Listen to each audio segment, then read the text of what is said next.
I'm standing in Sheridan Circle Park in the Embassy Row part of Washington, D.C., and just behind me is the Turkish Ambassador's residence. It was here in this park across from that residence last week that Turkish security officials got into a brawl with protesters. It was all captured on video, put online, and is now a source of tension between the U.S. and Turkey, two critical allies in the fight against ISIL. Last week, this park near the Turkish Ambassador's house in Washington, D.C. went from peaceful protest to an all-out brawl.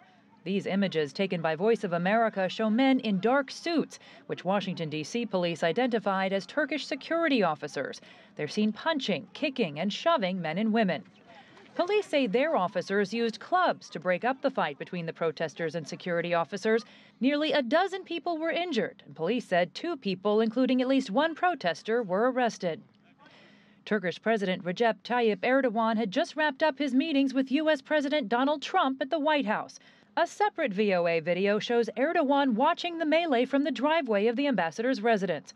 Turkish state news agency Anadolu reported that D.C. police did not heed Turkish demands to intervene, which is why parts of Erdogan's detail moved in to, quote, disperse them.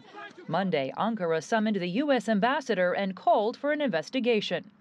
In a statement, the Turkish Foreign Ministry wrote in part, quote, it was emphasized that the lapses of security experienced during our president's stay were caused by the inability of U.S. authorities to take sufficient precautions at every stage.